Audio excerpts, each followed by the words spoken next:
오늘 하나님을 등진 삶의 끝이라는 제목으로 말씀을 나누겠습니다. 오늘 스바냐서는 12 소선지서 중에 9번째 책인 것을 알고 있습니다. 이 스바냐 선지자가 쓴 이 스바냐는 이제 저작 시기를 좀 알 필요가 있습니다. 오늘 본문 1장 1절에 보면 아몬의 아들 유다 왕 요시야의 시대라고 이렇게 표현하고 있죠. 그 요시야의 시대에 쓰여진 것을 우리가 알 수가 있습니다. 그런데 이거 저작의 시기에 대해서 학자들이 이제 견해가 있는데, 저작 시기에 대해서 일부 학자들은 이 요시야 왕이 시기에 쓰여졌지만 요시야의 그 종교개혁 이유로 보기도 합니다. 그래서 이 종교개혁 이후에 일어난 일들 가운데서 이제 요시야 왕이 하나님을 찾고 율법책을 발견해서 죄를 회개하고 말씀을 행한 것을 결심한 일들이 있었죠. 그래서 그 당시에 있었던 우상들을 다 없애려고 했었던 그런 시도를 했지만 다 이제 그걸 없애지 못하는 상황들이 있었던 것을 알고 있습니다. 요시야 왕 시대에 이제 남유다 16대 왕이었던 것을 알고 있죠. 그러나 전통적인 견해로는 이 남유다 왕이었던 요시야 종교개혁 이전의 시기로 본다고 합니다. 그래서 이 남유다 왕이 이 종교개혁을 통해서 이제 다시 한번 이 우상들을 타파하려는 그런 일들이 있었지만 다 이제 그 우상들을 없애지 못하는 상황에 있었다는 것을 말씀해 주고 있습니다.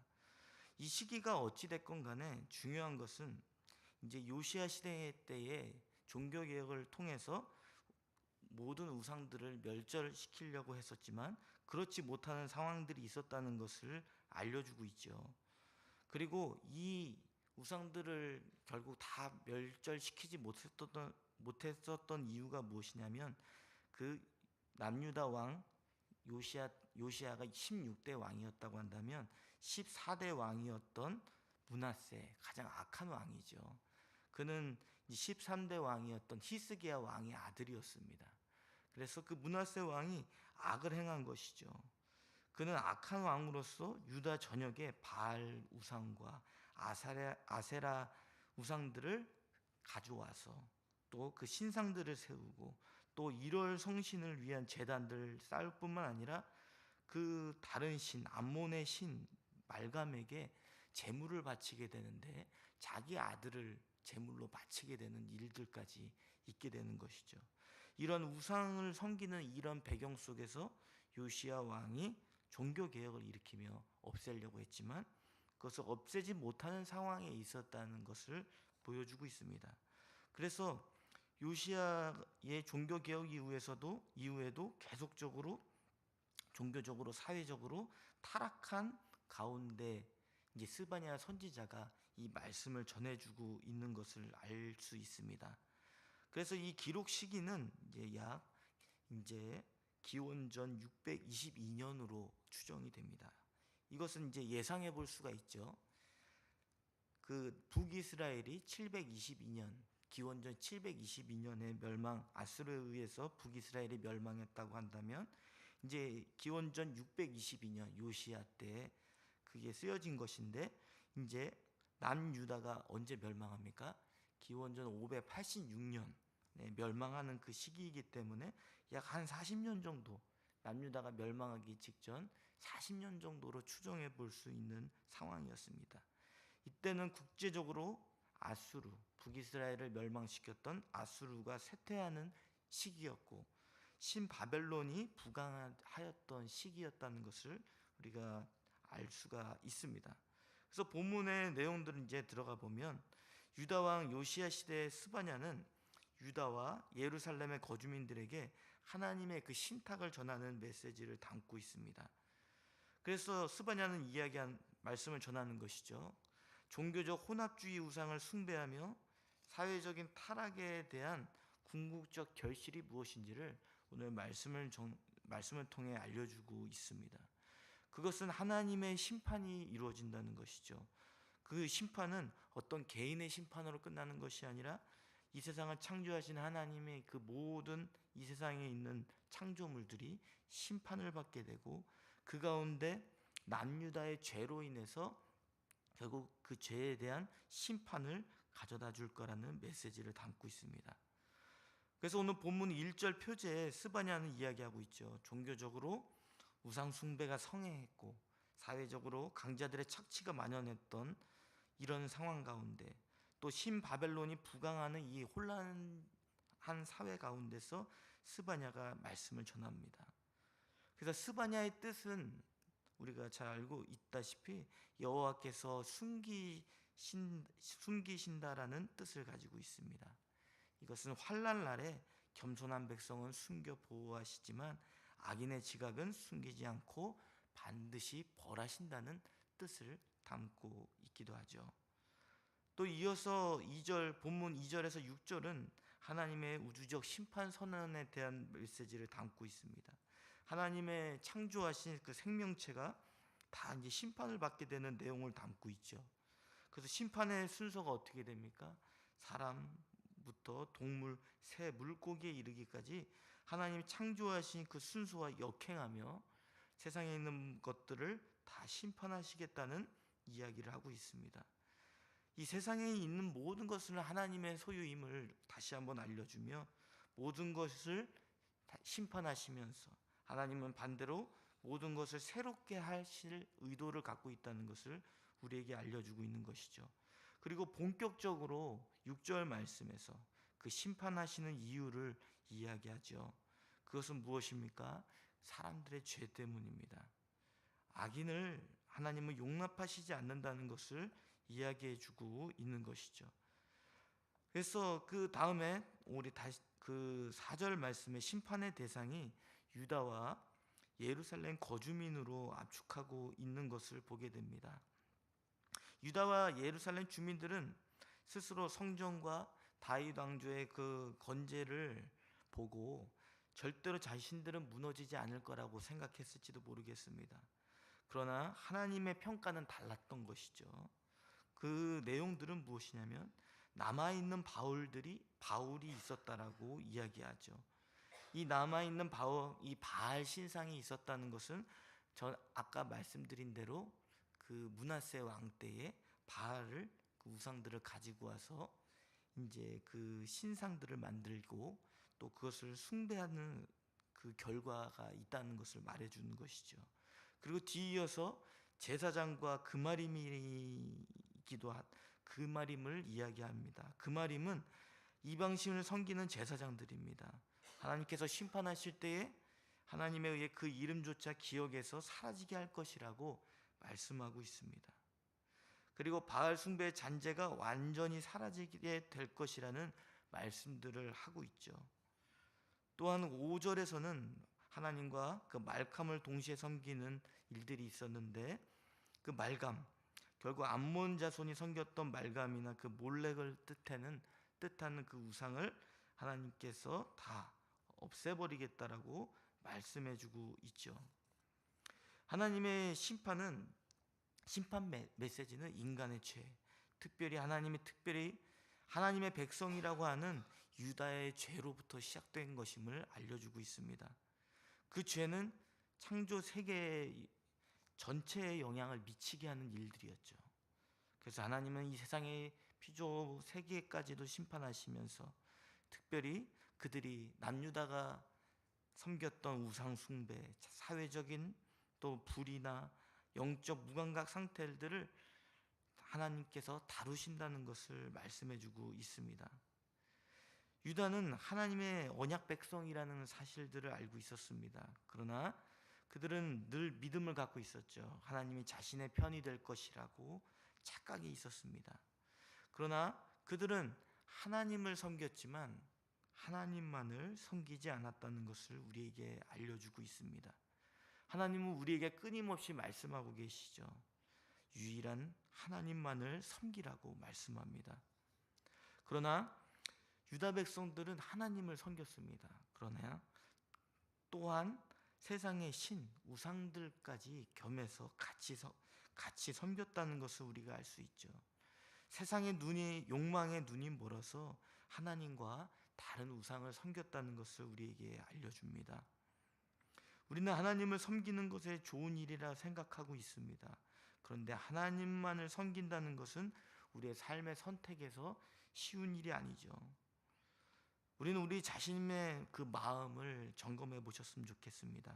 우리 마음에 아직도 하나님과 우상을 섞어서 혼합해서 섬기고 있지는 않은지를 돌아봐야 할 것입니다. 그래서 저는 지난주에 아이들에게 이제 거룩에 대한 이야기를 하다가 구별된 삶의 모습을 이야기했습니다. 그래서 친구들에게 딱 간단하게 이야기했어요. 구별된, 그러니까 하나님의 백성으로서 세상과 다른 구별된 삶을 살고 있느냐라고 질문했을 때 아이들은 다 기본적으로 그래도 잘 하고 있다라고 생각하죠.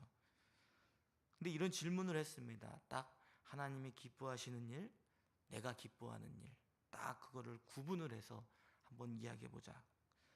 예배 성공하는 거 하나님이 기뻐하시는 일, 내가 기뻐하는 거 예배 내 마음대로 드리는 일, 그리고 내 친구한테 내 친구를 사랑하는 거, 내 친구를 미워하는 거.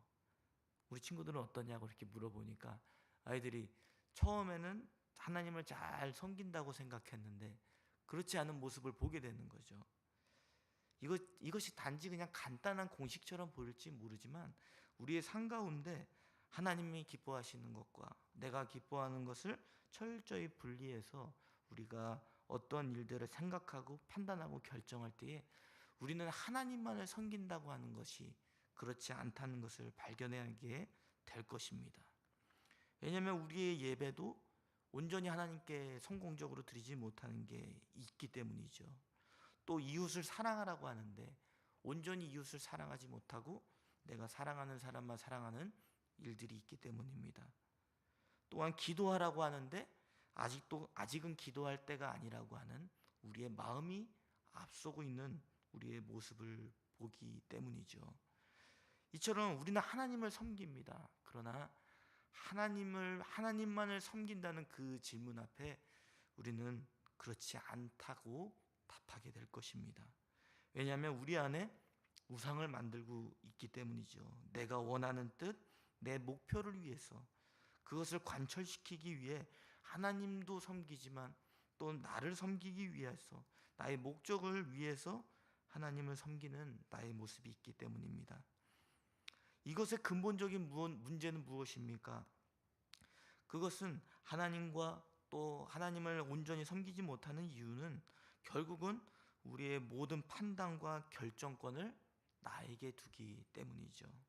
하나님이 아닌 내가 주장하며 살아가는 것이 가장 중요하다고 생각하는 우상이 자리 잡고 있기 때문입니다. 우리가 하나님 앞에 결정하고 판단해야 될 위치가 어디에 있습니까? 하나님의 위에 있는 것이 아니라 하나님 아래에 있는 것이죠. 그리고 하나님 앞에서 하나님의 판단과 결정 앞에 우리가 반응해야 되는 자리에 있어야 되는 것입니다. 그런데 우리는 거꾸로 되는 것이죠. 하나님 위에서 하나님이 말씀하신 것을 내가 판단하고 내가 결정하겠다고 하는 우리가 주인 되는 그런 우상이 자리 잡고 있다는 것은 우리가 알 수 있습니다. 우리가 다시 한번 점검해 보기를 바랍니다. 우리는 하나님을 섬기고 있습니까? 하나님만을 섬기고 있습니까? 우리 자신이 아직도 하나님이 우리의 판단자이며 결정권자가 아니라 우리가 판단하고 결정하려는 자리에 있다면 그것은 저와 여러분이 이미 하나님이 아니라 다른 우상을 섬기고 있다는 증거임을 기억하시기를 바랍니다. 그래서 이어서 본문 7절부터 13절의 말씀을 보면 여호와의 날이라는 큰 주제로 이제 이어지게 되죠.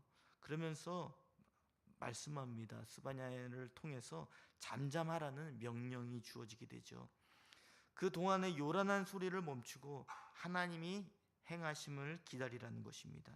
그 여호와의 날은 하나님의 인간 역사에 하나님이 개입하시는 날이죠. 유다 백성들은 이 개입하시는 하나님의 날이 최종 승리를 가져다 주는 날이라고 생각했을지 모릅니다. 그러나 하나님이 다루시는 개입하는 날은 그들에게 그들의 죄로 인해서, 그들이 혼합하여 하나님을 섬기는 그 죄로 인하여서 희생의 날이 될 것이며 분노의 날이 되고 심판의 날이 될 것이라고 말씀을 합니다. 실제로 이 심판의 날은 이제 역사적으로 50년이 채 지나지 않아서 바벨론에 의해 남유다가 나라를 빼앗기는 상황을 통해서 성취되었음을 이야기해 줍니다. 말씀을 맺겠습니다. 이 세상의 끝은, 이 세상의 멸망의 끝은 무엇 때문입니까? 결국은 우리의 죄 때문이죠. 하나님을 섬기는 것이 아니라 하나님만을 섬겨야 되는데 우리는 아직도 하나님을 섬긴다고 하면서 내가 주인이 되어 다른 우상들을 섬기기 때문임을 오늘 말씀을 통해 우리에게 알려줍니다. 이 오늘 남유다가 결국은 자신이 하나님만을 섬기지 못함으로 인해서 그들의 죄악된 결과를 겪게 된 것처럼 그들은 하나님만을 섬기지 않았다는 것을 우리에게 말씀해 주고 있습니다. 그 하나님을 섬기지 못했다는 그 증거는 이 세상의 주인이 되어서 하나님의 말씀을 스스로 자신이 판단하겠다는 자리에 있다는 그 사실 때문임을 저와 여러분이 기억하시기를 바랍니다. 우리는 하나님만을 섬겨야 됩니다. 우리의 인생의 모든 옳고 그름의 판단과 그 결정권은 하나님께 있습니다. 그래서 우리는 잠잠히 하나님의 하신 일들을 기다려야 되는 것이죠. 그 잠잠히 기다릴 때 우리가 해야 될 일은 무엇입니까? 하나님만을 섬기기 위해서 내가 주인이 되어서 내가 결정하고 판단했던 모든 죄의 모습들을 회개해야 할 것입니다. 저 여러분이 하나님만을 섬기지 못했던 우리의 죄의 모습을 회개하며 나아가기를 바랍니다. 그래서 이제 더 이상 내가 주인이 아니라 하나님이 주인이 되어 모든 판단과 결정권을 하나님께 이양하며 주님만을 섬기실 수 있는 저와 여러분이 되시기를 바랍니다.